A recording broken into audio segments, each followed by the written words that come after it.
বাইরে মুষলধারে বৃষ্টি পড়ছে, বৃষ্টির মধ্যে গরম গরম চপ ভেজে ফেলো আর মুড়ি দিয়ে খেয়ে ফেলো। তার জন্য শুকনো লঙ্কা, গোটা ধনে, গোটা জিরে ভেজে ফেললাম। এরপর এদিকে পেঁয়াজ কুচি করে ফেলছি, ঝটফট বানিয়ে ফেলতে হবে। আর ওই ভাজা মশলাকে অবশ্যই মিক্সিতে একটু দুপাক ঘুরিয়ে নিলাম।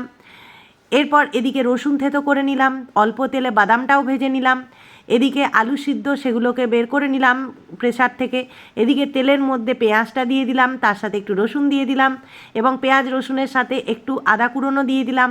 এগুলোকে ভালো করে নেড়ে চেড়ে নিয়ে আর এদিকে বাদামগুলোকে একটু ভেঙে নিলাম। এদিকে আলুগুলোও ছাড়িয়ে সেইগুলোও দিয়ে দিলাম কড়াইতে। তাহলে এখানে আলু, বাদাম, সমস্ত ভাজা মশলা আর নুন, হলুদ সব দিয়ে ভালো করে নেড়ে চেড়ে নিয়ে একটু ঠান্ডা করতে দিয়ে দিলাম।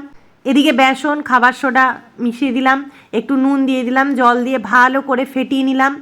এইদিকে কড়ায় তেল গরম হয়ে গেছে, কড়ায় তেলের মধ্যে আমি আস্তে আস্তে একটা করে আলুর চপ বানাবার জন্য দেখতেই পাচ্ছেন যে আলুগুলোকে ভালো করে হাতে শেপ করে নিয়ে বেসনে চোবালাম আর তেলে ছেড়ে দিলাম।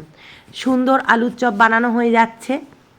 এই চপ আপনারা পেঁয়াজ দিয়েও খেতে পারেন, আবার শুধু এই ভাজা মশলা দিয়ে নিরামিষও খেতে পারেন। তাহলে বাড়িতে বানিয়ে ফেলুন আজকেই।